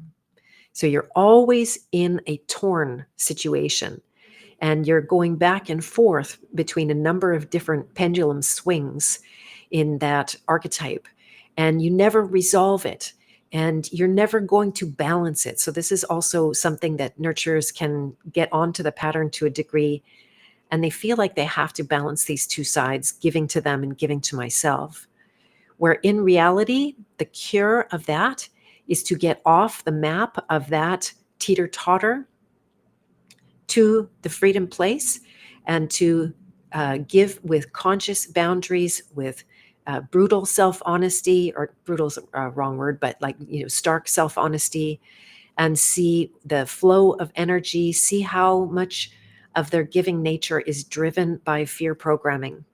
Kind of like we were talking about the virtue signaling, that you go out and you run and you help everybody and everybody sees you helping everybody, and then they think you're good. And then you unconsciously say, oh, I'm good, therefore I'm going to survive. And giving to get, they'll take care of me because I took care of them when the chips fall down. And all of that results in a great deal of disillusionment, which is actually enlightenment. Disillusionment, that pain of it, you need that. And to solve out and get to a place of actual, real, solid boundaries that are really only alive in every single moment. You don't know what a boundary is going to look like.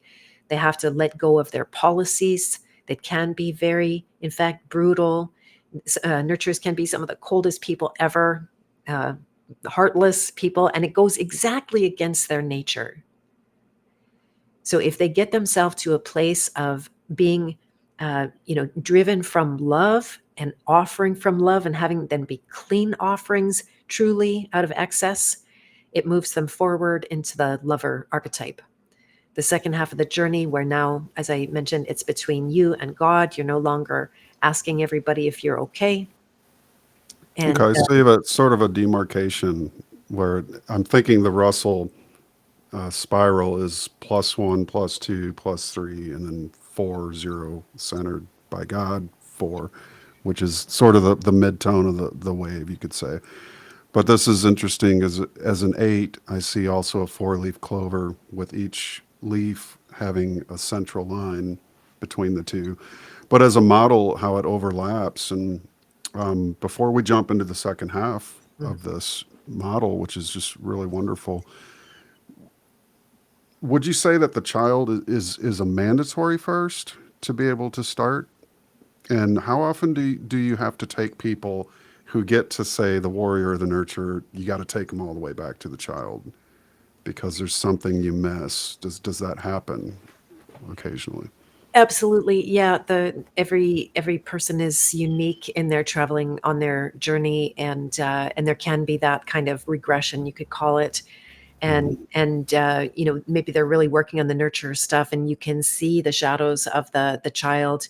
Maybe they're getting lost in relationships, and actually romantic relationships are a really good sideways place for that child, and how they start a fight with their husband, or they end up with so much personal stuff going on that they have no bandwidth for their own sacred purpose. So yes, there can be a lot of overlap overlap with those archetypes. It's kind of like astrology, where all of the planets are influencing you, or heavenly bodies, or however people say that, are influencing at the same time. But there will be certain ones in focus at certain times, and they come more into importance. And really, they're all important at all the time, which makes for an incredibly complex situation. So the work that I'm doing is to help simplify, and it is gross oversimplification, but it doesn't matter, because it's your window into the complexity, if you have the bandwidth for it. But it's your window into finding where you're losing your life, and draining life, and not getting results from, especially like helping people that you would like to.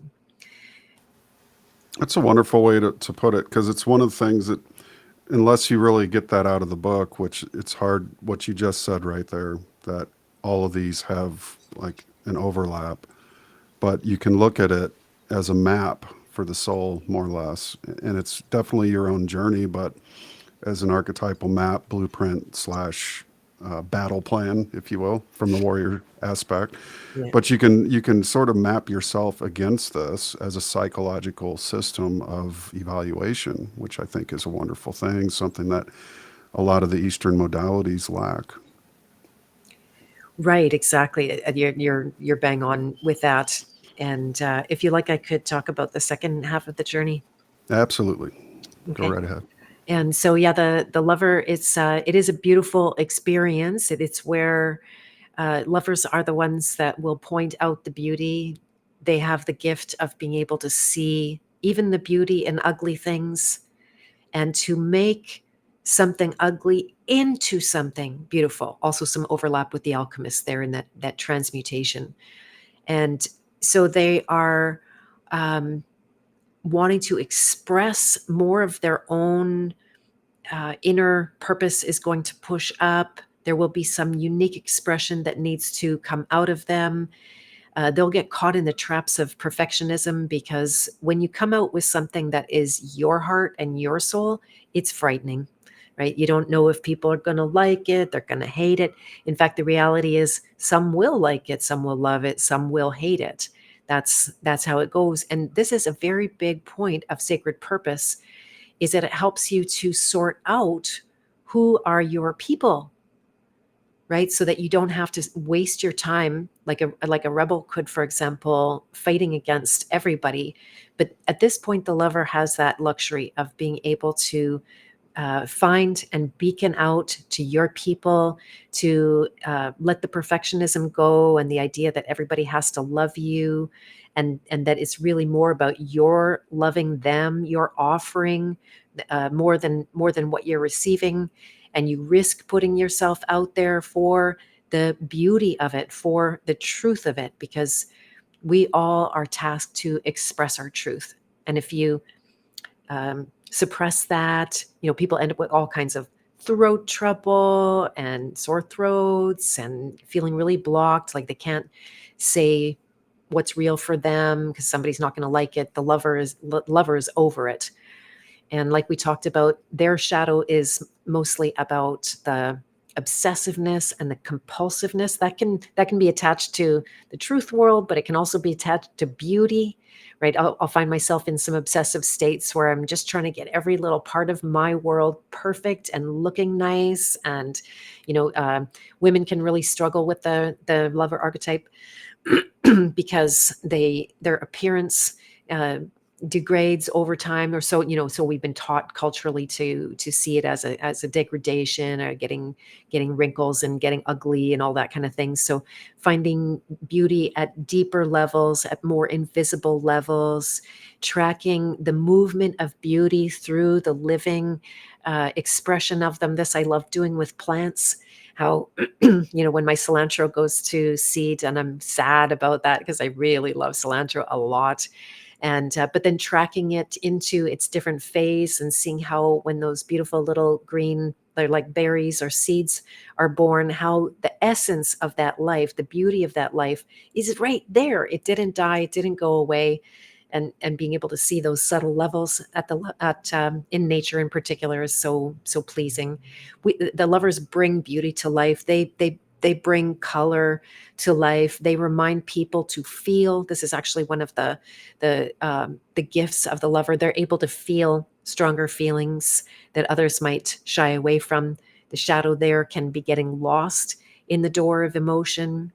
And there's a lot of spiritual systems or therapy systems that, they glorify the emotional world. And it's like, embrace your emotions. And you have a right to feel angry or all of that kind of stuff. And to me, it's actually, again, getting lost on the map, where the purpose of the map is to get off the map. And so if the lover solves out that unconscious search for truth and beauty, it moves them forward into that inheritance of the earth, receiving the abundance with the hedonist archetype. And What are some signs that you're two on the field, if you will, or two on the map? two on the map. Yeah. So it's going to be having experiences of that you might call freedom. And this is something, especially in the latter years of my work, that I've been exploring. Everybody's more tuned in with not liking lower energy, and that makes sense. But high energy, we get really attached to. And that's where you're like not struggling anymore to feel like you're good enough. You feel like you're good enough. But lo and behold, those are two sides of the exact same program. And so this high vibration is something, the attachment's so powerful. It's also very invisible that you have a problem. You just feel good enough. You're going along your day. Everything's good. And you're good enough. Everything's good enough. And you don't actually see the drain of life energy that it is. You don't see how it makes you separate from others. It posits you as either superior, could also be inferior. That can be inverted. It's not life-giving. You hang on by your fingernails onto this place. You're trying to avoid the low end.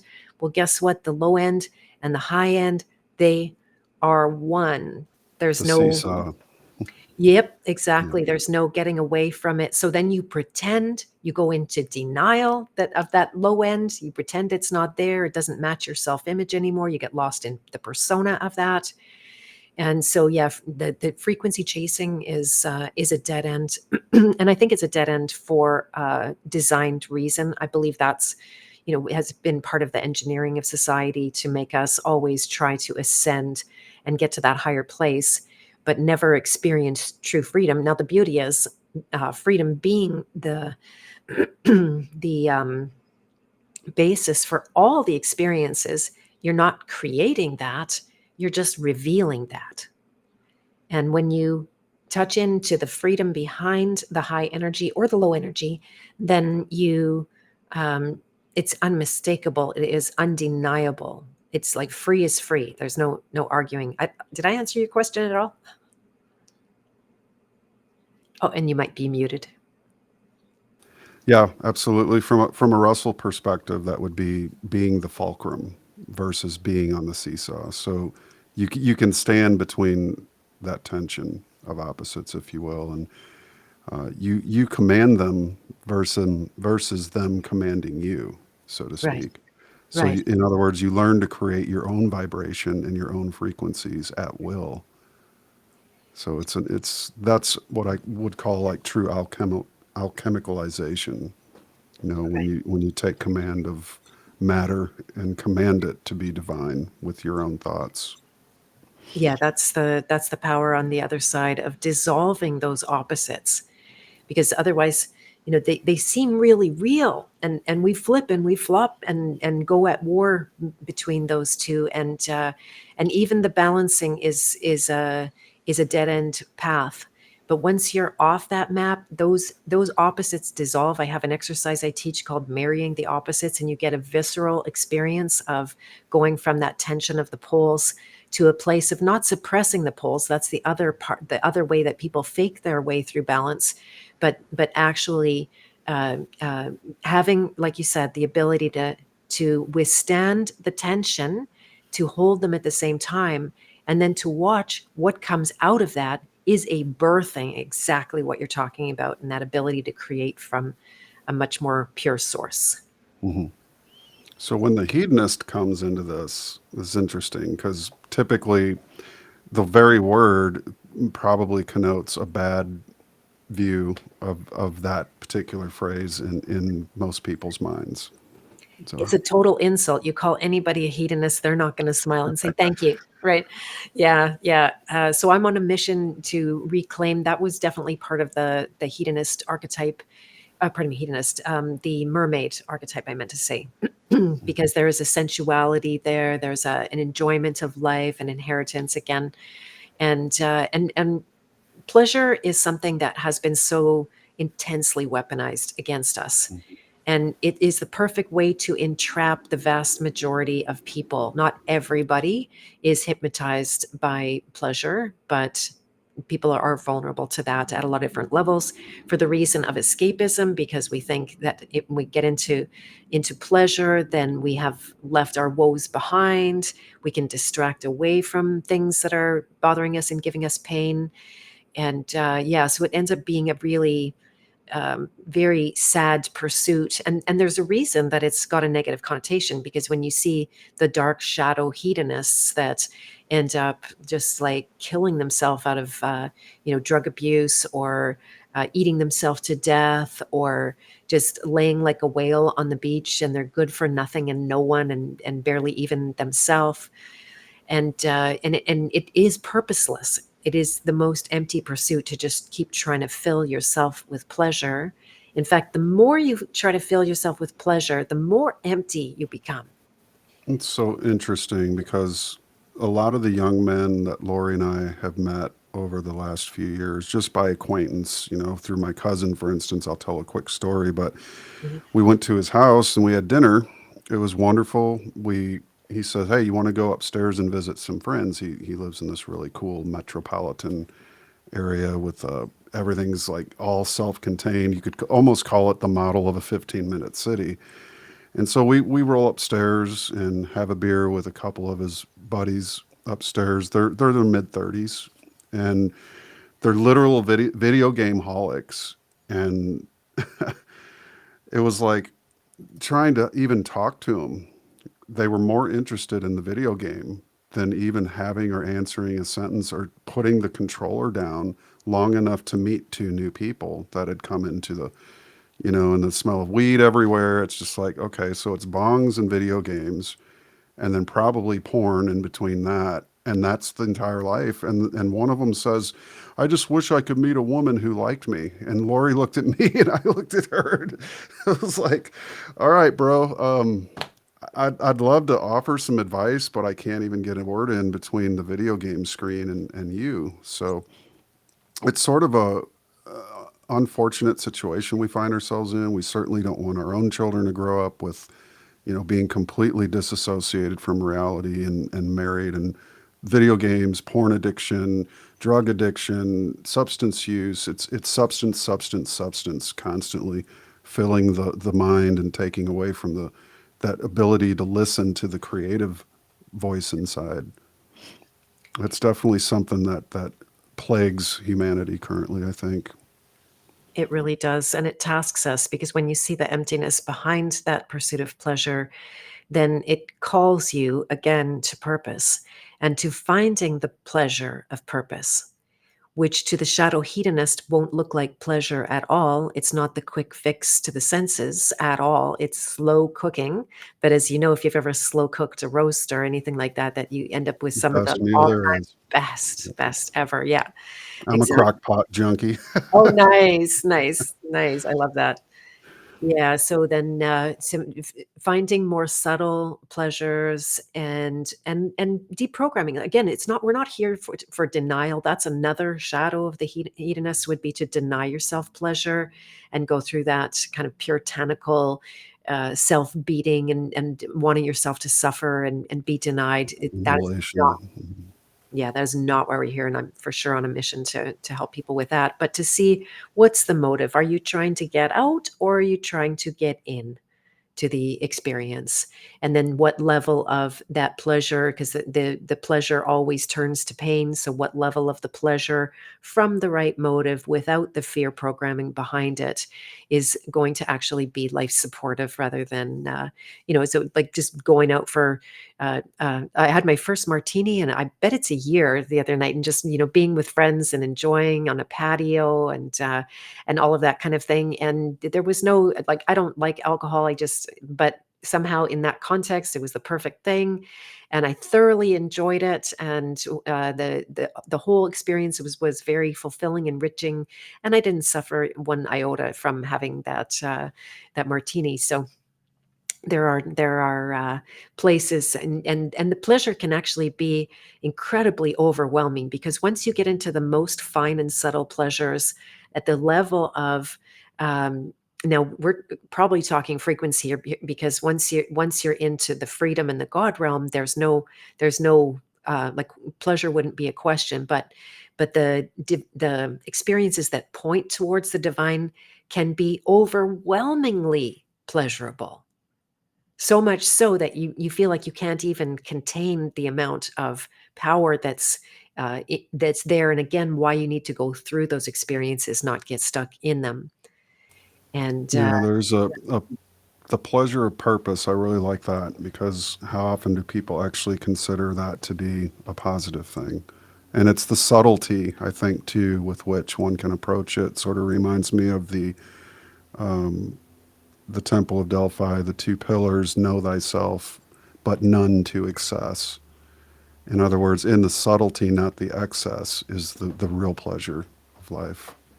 nice. Yeah, the subtleties is exactly where it's at. It's learning to enjoy the some of my most hedonistic moments right now are in the garden, and just watching even a weed bloom and come to life. And every day a thistle grows like this much. They come from nowhere, and they're just I want to sit there one day and just watch the thistle come up. And you know Right, exactly. and Lori just got a swarm of bees recently, so watching bees do their business is one of the most.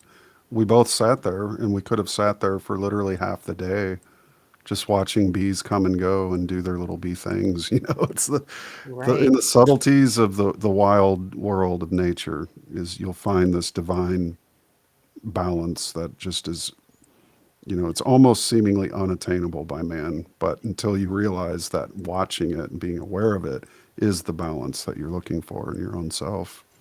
Sort of noticing that which doesn't move, you could say. Yeah, that's my thing about balance. It's not a technique. You can't come along and balance anything. It's not like that. Right. Nothing ever got out of balance. Everything that you're seeing, even if it's like disease in your body, that's how balance looks right now. So, anyway, I'm just on a Now, soapbox. I do want to say that there's people that pay gurus millions of dollars to hear them say what you just said. So there's another clip. Feel free to make as many clips of this as you want. I'm not a clip making guy, but I'll definitely, I must say your work's great, and I'll recommend it. But we'll share your website as you want to go through the last couple archetypes here, and we'll start to round it down. But I appreciate you so much for taking the time to come on, and I think you've got a busy schedule because I saw you have a podcast after this one. Is that right? Yeah. So You're a doer through and through. I'm a doer. Yeah. Every little bit of life energy, it comes through in that command that it's not even, I don't even have a chance to say no. It's just like, oh, there I go doing that. So yeah, it's a good Mm. sign. And so yeah, overcoming the hedonist challenges, finding the pleasure of purpose, it moves you forward into the calling of the king. Much greater responsibility, much greater complexity of life, lots of moving parts potentially. That can be at many levels. It can be just like being the leader of your family. It can be a leader in a certain area of your community. Maybe it's your empire. Maybe it's the world that you're trying to bring to other people in service. And the king faces all kinds of troubles with power. They learn to love power. If they're not connected with the source of life itself, then they will feel to be the source of life itself. and they will reign over and become that sovereign. After many years looking into the whole law thing now and realizing sovereign is the wrong word.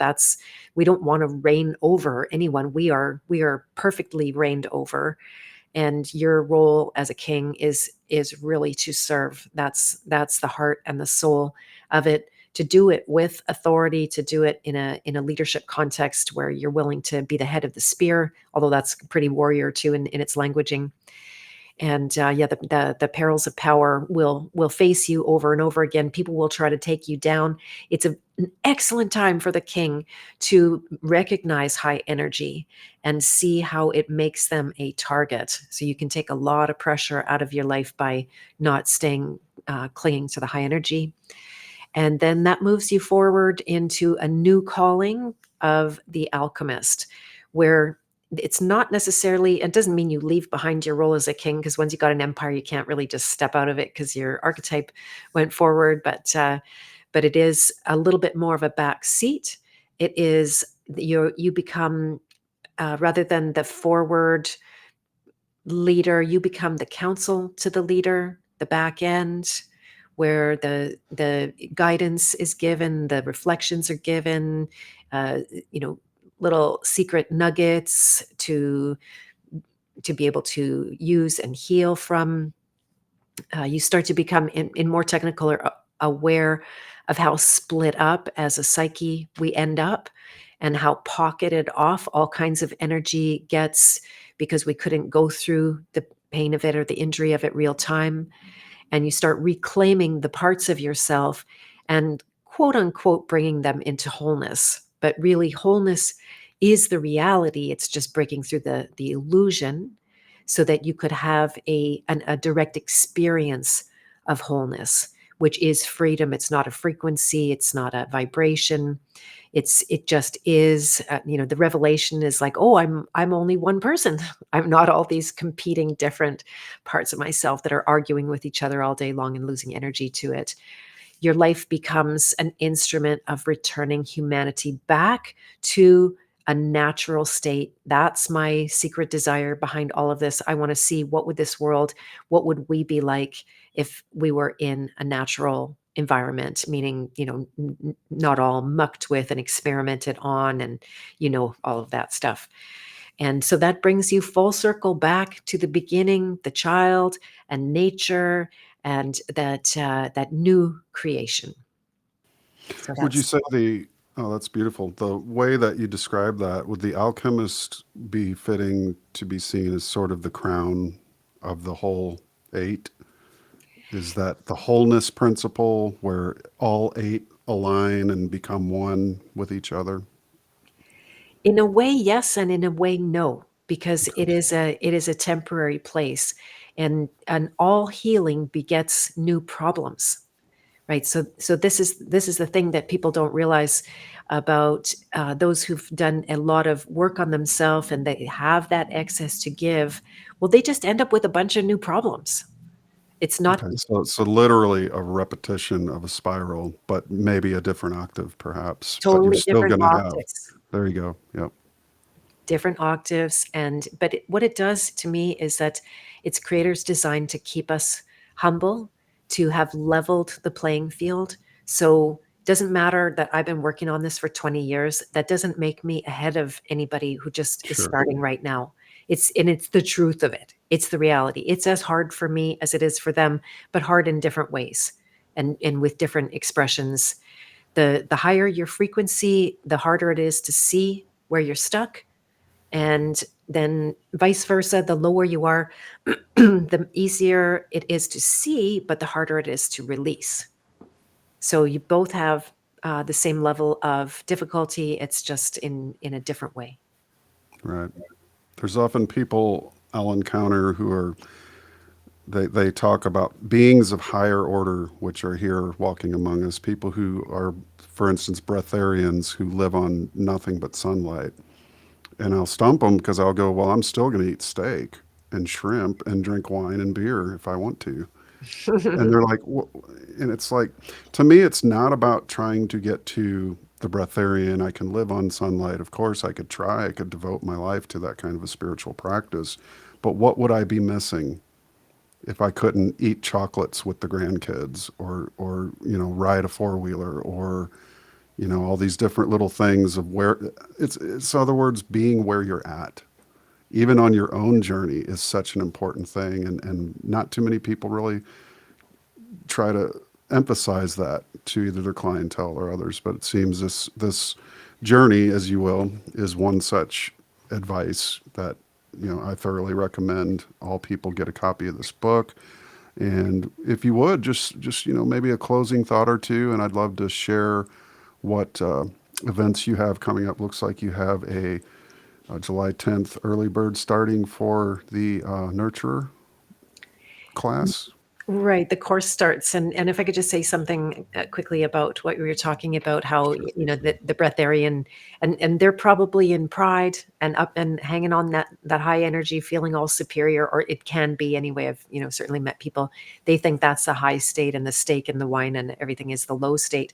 But to me, it's like it's a direct example of how we can live an embodied oneness, right? That in your consumption of the world, for the sake of, most people eat because they're afraid of dying. That's one of the core motivations or hidden motivations. But once that's gone, then eating is still, it becomes a joy of communion and connection and the oneness, and that, like, what is that, like? It's a literal description of oneness. When I eat the broccoli or I eat the steak, and it becomes one with me, totally assimilated in that. And to me, those are experiences. That's the hedonist. That's the gift of life, to receive and enjoy and take part in all of that. Yeah, because otherwise you just keep making bigger and bigger divides between you and the people and the experiences that are valuable if you don't chase them from fear. Exactly. Yeah, yeah. And so you asked about what I have coming up.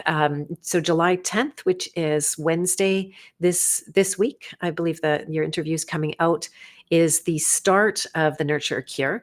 And and I apologize, but that early bird ended June 15th. So it looks like you have an older version of something up there. I can give you this link if you like. Okay. Yeah, this is the. Oh, that's my website. It's not Yeah. older. Yeah, it's not Okay. older. Okay. Oh, and see, like, Oh, there's some glitch there. Does it help you if is there a chat here where I can send you? Oh, sure. yep. Okay, there it is. So there's the direct Okay. page You to, got it. yeah, to a course I called the Nurture Cure. And this is referring back to all of that work that I got inspired to do over and over and over again. God tells me to do this course because there are so many people struggling with double duty, that they are trying to look after other people in their life.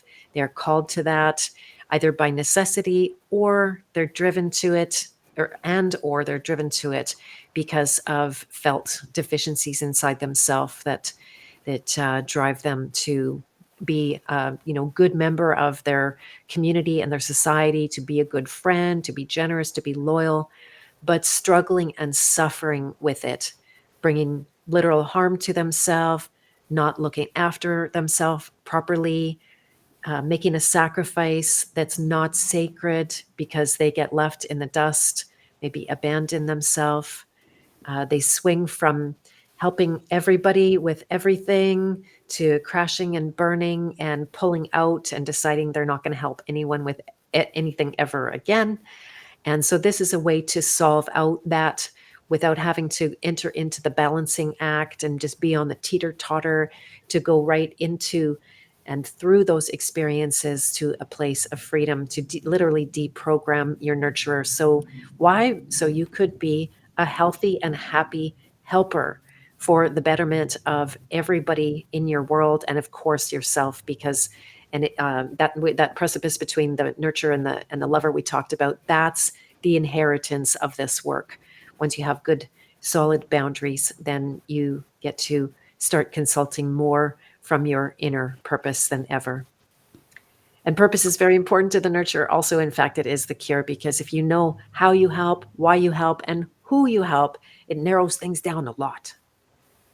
It's wonderfully said. And just to echo the work of the Russells, one of their main tenets in their home study course was to help you achieve a purposeful life versus a purposeless one. And I think that really is one of the greatest demarcation lines between living a life with intent versus one of accident. But Yeah. Beth, it's been fabulous. Thank you so much for sharing your wisdom and your story. It's courageous. It's an adventure. The book has some funny moments in it as well, riding on the back of a motorcycle and getting pulled over at 5 a.m. in the morning or something. Those reminded Almost me falling off. Yeah. yeah, those reminded me of my childhood adventures as well. Again, bethmartens.com for more. And guys, sign up for her course. I'm sure you'll love it and enjoy it. Great work you've done, and please continue. And hopefully one of these days, I'd like to put a conference together myself and invite some of my favorite people, and you'll definitely be on that list. So Oh, I would look love forward to, yeah, I'd absolutely love to. Do you mind if I also just tell people that if they do the quiz at my website, the King Hero Archetype quiz, in about 10 minutes answering questions, you can find out where on the path of purpose that you are at this point. It does give you a little bit of a focus to see, like, oh, wow, there's a shadow. If I go to work on it, I could make some great gains in my energy and freedom.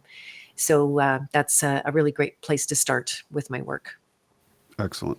That's All right. wonderful. Well, Okay. thank you to the listeners, and I'm sure we'll have some cross-pollination happen here and between our audiences. And it's always good to, bring people into the fold and give them the tools they need to create the purposeful life that they want to live. Exactly. So And I appreciate you so much, Matt, and your work and your contribution to everything. It has been a absolutely beautiful connection. You've made great contributions in my world already. thank you so much. All right. Well, we'll be in touch soon. Take care, Okay. everyone. Bye. Bye.